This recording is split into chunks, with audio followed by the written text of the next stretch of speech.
दिल्ली में लगातार खतरनाक स्तर पर बना हुआ है वायु प्रदूषण और आज सुबह 5 बजे तक औसतन AQI 350 के पार दर्ज किया गया।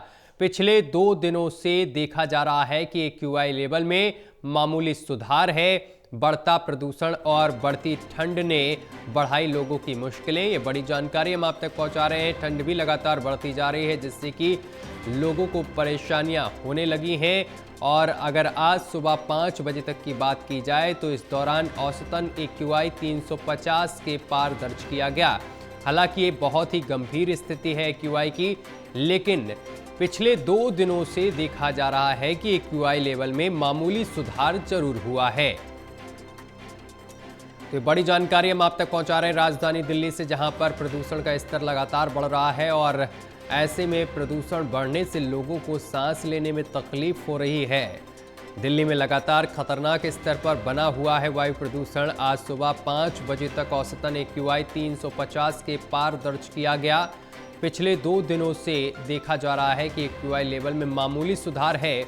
बढ़ता प्रदूषण और बढ़ती ठंड ने लोगों की मुश्किलें एक बार फिर से बढ़ा दी हैं। और इस खबर पर अधिक जानकारी के साथ हमारे संवाददाता विशाल सिंह हमारे साथ जुड़ गए हैं। विशाल, दिल्ली में लगातार प्रदूषण बढ़ रहा है जिससे कि लोगों को सांस लेने में तकलीफ हो रही है। किन इलाकों में सबसे अधिक AQI?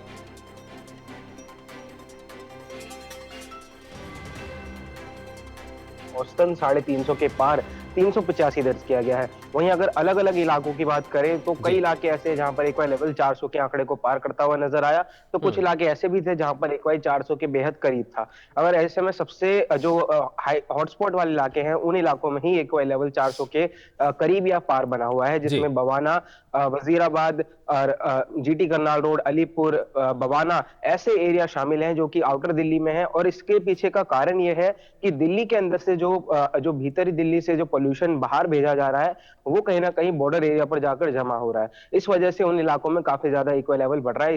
इसका हवाला कल ही दिल्ली के पर्यावरण मंत्री मनजिंदर सिंह सिरसा ने दिया था। उन्होंने बताया था किस वजह से जो आउटर एरिया है, जो हॉटस्पॉट एरिया है, इनमें प्रदूषण ज्यादा बढ़ रहा है। हालांकि इनको खत्म करने के लिए भी लगातार सरकार प्रयासरत है। वाटर स्प्रिंकलिंग्स लगातार की जा रही है, पानी का छिड़काव किया जा रहा है और भी तरह तरह के उपाय जो है उनका इस्तेमाल किया जा रहा है। लेकिन अभी तक सॉल्यूशन जो है हम कह सकते हैं इस बढ़ते प्रदूषण से देशवासियों को, दिल्ली वासियों को नहीं मिल सका है। विशाल, ये माना जा रहा है कि अगर पिछले 2 दिनों की बात की जाए तो मामूली सा सुधार जरूर प्रदूषण में देखने को मिला है। बिल्कुल, देखिए, क्योंकि पिछले 2 दिन पहले जो एक्वा लेवल, औसतन एक्वा लेवल था वो 400 के करीब या उससे पार बना हुआ था। लेकिन आज का और कल का हम बात करें एक्वा लेवल, तो ये 400 से कुछ अंकों के कमी में दर्ज किया जा रहा है। कल एक्वा लेवल जो है वो 387 के आसपास दर्ज किया गया था और आज 385 दर्ज किया गया है। यानी ओवरऑल एक्वा की हम बात कर रहे हैं। तो इस बात से ये संकेत जरूर हम कह सकते हैं, अगर ये रफ्तार आगे भी इसी प्रकार घटती रही तो दिल्ली में पोल्यूशन से निजात जरूर मिल सकता है। लेकिन अभी भी किसी प्रकार की राहत की खबर नहीं है, क्योंकि कहा जाता है जब तक एक्वा लेवल 50 के नीचे नहीं आ जाता तब तक ये अच्छा नहीं माना जाता। और अभी आप इस बात से ही अंदाजा लगा सकते हैं कि दिल्ली का कोई भी इलाका ऐसा नहीं है जहां पे एक्वा लेवल 200 के भी नीचे दर्ज किया जा रहा हो। तो ये दिखाता है कितनी खतरनाक, कितनी भयावह स्थिति इस वक्त प्रदूषण को लेकर राजधानी में बनी हुई है।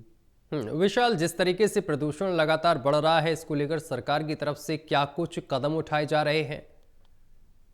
देखिए, सरकार की तरफ से जो है विंटर एक्शन प्लान लागू किया गया है। उसके तहत कई सारे प्रतिबंध जो हैं वो बाहरी गतिविधियों पर लगाए गए हैं। साथ ही साथ ग्रैप 3 के भी चरण लागू हैं। और अगर पॉल्यूशन इसी प्रकार बढ़ता रहा तो उम्मीद है कि आगे जल्द ही ग्रैप 4 भी लग सकता है। और अगर ग्रैप 4 लगता है तो इसके तहत और भी ज्यादा प्रतिबंध जो है लोगों को झेलने पड़ सकते हैं।